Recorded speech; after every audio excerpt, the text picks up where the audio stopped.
This is Beyond a Reasonable Doubt with your hosts, Mark Garrigus and Gary Smith.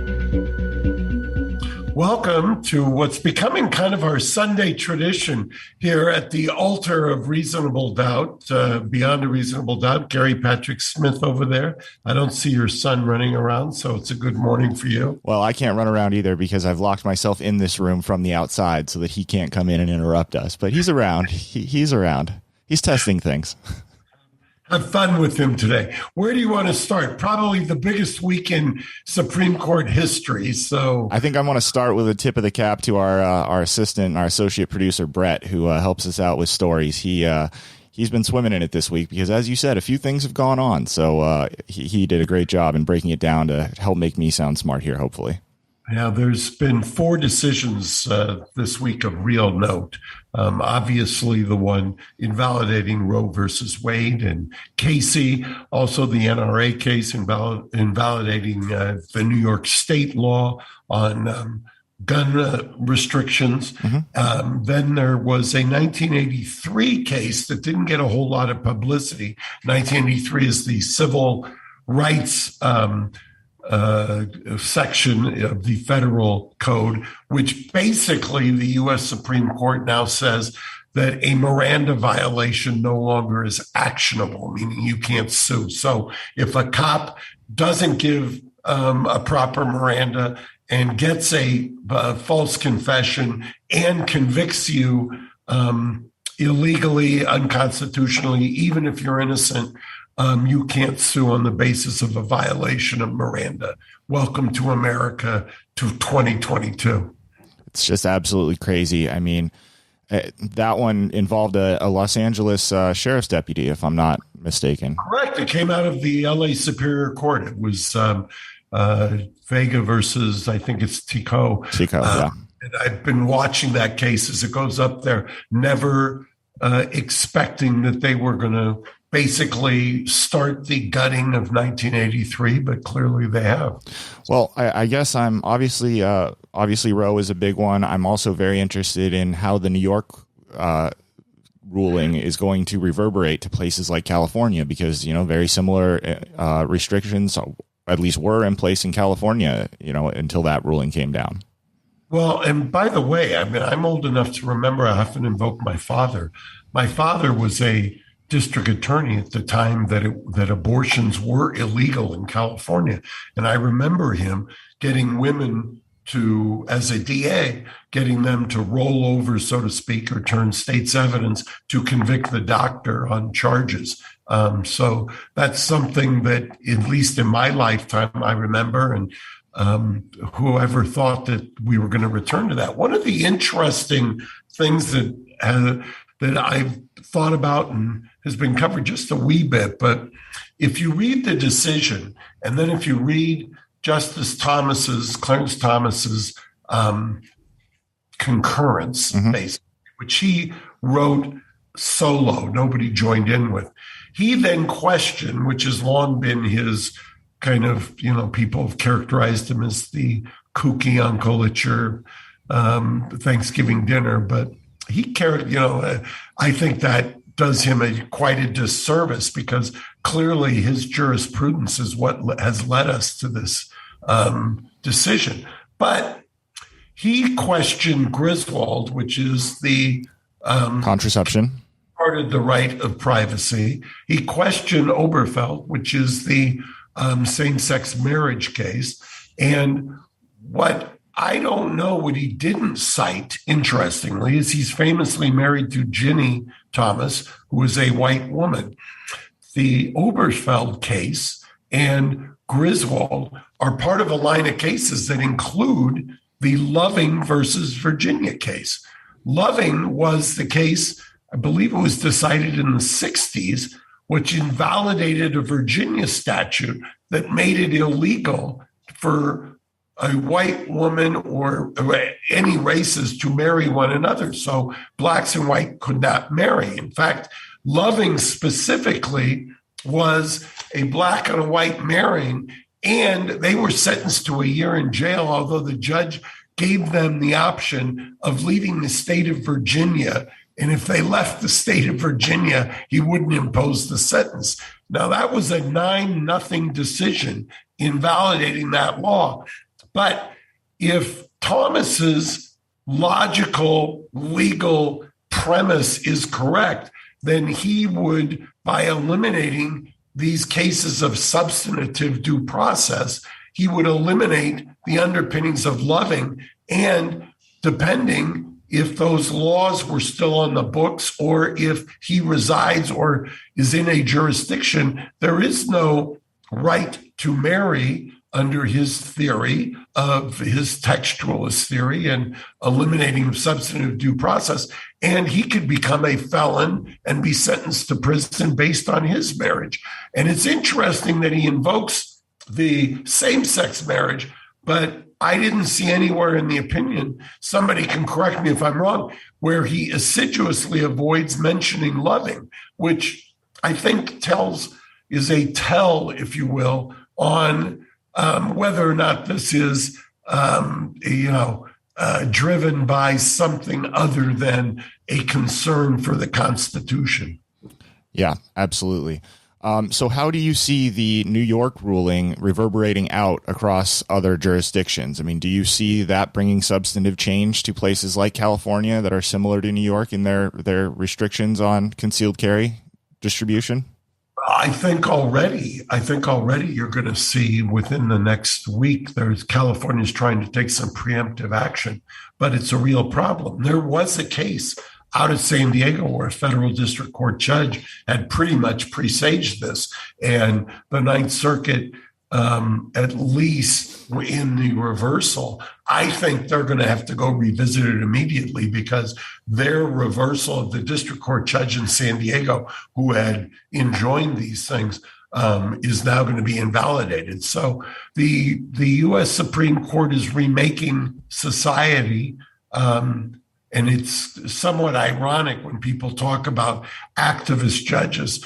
It really, for somebody who's been in the law for 40 years, it does kind of substantiate what I've always said. You know how I always say a jury trial is determined in jury selection?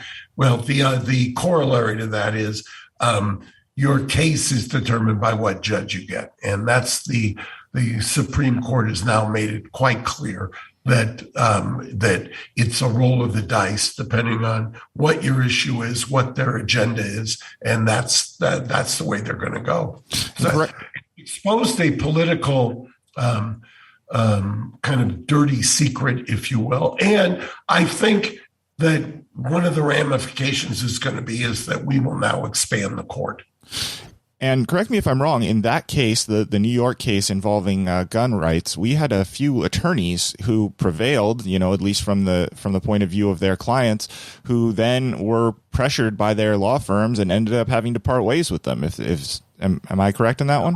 It's a very interesting thing. Paul Clement, who was a former, I believe, Solicitor General, who was at Kirkland and Ellis, basically Kirkland and Ellis and one of the wags in my office said, yeah, after they collected all the fees from the NRA, told him after that decision came out, choose between the client and the firm. And he did the right thing. And I say right because when you're a lawyer, you take an oath, and your oath is that you will zealously defend the client, even if it's unpopular, even if you've got a bunch of people taking pot shots at you. That doesn't determine whether or not you handle a case or drop a client.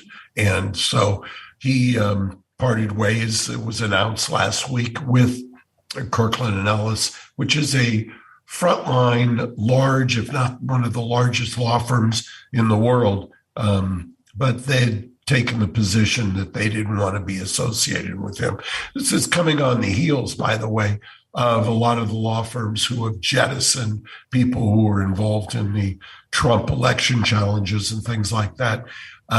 It's dangerous territory. I mean, I may vehemently disagree with the politics of some of these things, but the fact remains is that our system is an adversarial system, and you're not supposed to be turning down clients or dropping clients or holding your punches, so to speak, just because they're unpopular. It's a very dangerous situation, I think, but that's for another program.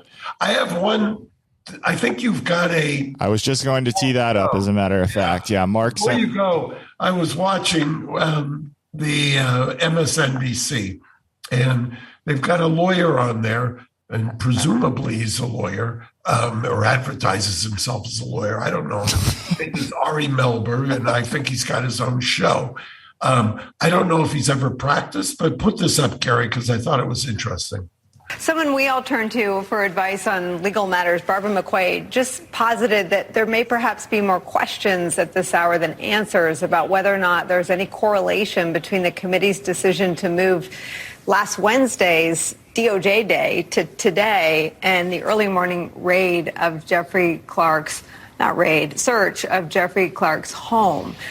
Were there any communications between DOJ and anyone on the committee about the schedule? I don't know anything about that. And, I'm on the committee that's investigating the attempted overthrow of the 2020 election, not the committee that's investigating us. But I know of no foul play, so I'm not aware of anything. I wasn't suggesting that. There's been a lot of reporting about a lack of shared evidence between the committee and DOJ, and I just wondered if there was any above-board coordination or sharing of evidence and any requests from them that you all abided by to move the hearing to give them time to carry out their search. Absolutely none that I'm aware of. And, we've really been buffeted by the constant infusion of new evidence as new people come forward. And I can tell you, at least for the part that I'm working on with Congresswoman Murphy, there's a lot of new evidence that I'm checking out this weekend. We didn't get to Ari, but I'll tell you this. This is Jamie Raskin, who is a constitutional scholar. I have a question, Gary, because I often say this: of all the days, 365, unless it's a leap year, days in a year, they would have you believe that the raid, and that's what Nicole Wallace called it before she caught herself, that they had done on Jeffrey Clark, who's a former DOJ lawyer. They had executed a search warrant at his home on the morning of the hearings into the DOJ. Now, Jamie Raskin said, I don't know, that's a coincidence. I want to talk about my new evidence. Well, you're also going to tell me that it's also a coincidence that they moved the congressional DOJ day to the exact day that DOJ executes a search warrant on one of their own. And no one's sharing any information. Yeah, but they're not sharing any information. And I've said it before, and I'll say it again. If you think that there isn't going to be, if there are indictments that overlap with the January 6th committee, if you don't think that lawyers are going to raise a case called Oliver North, which in Iran-Contra, where this was specifically dealt with and ruled on, then you're smoking something, because clearly there's some kind of connection, there's some kind of communication, could be staff to staff, a la Ron Johnson and Mike Pence, chiefs of staff, but there's something going on. There's no way this is a coincidence that they move the congressional DOJ hearing to the exact morning that they execute a search warrant on a former DOJ lawyer. I just find that outrageous, frankly, and it's theater, and it shouldn't have been orchestrated. And frankly, it takes away from the work that the January 6th committee is doing. I mean, it once again, I think, diminishes their work by making it look like theater. Yeah, absolutely. My apologies on the Melber clip. A bit of a miscommunication there. That is my fault. But Mark, thank you very much for taking some time for us on a Sunday. We appreciate it. My pleasure. And thank you, Gary, as always. As always. All right. Thank you, Mark. Have a good one. And we will see you all later this week for the next edition of Beyond a Reasonable Doubt with Adam Carolla and Mark Garrigus. Bye-bye. Thanks for listening to Beyond a Reasonable Doubt. Stay tuned for more bonus episodes coming soon.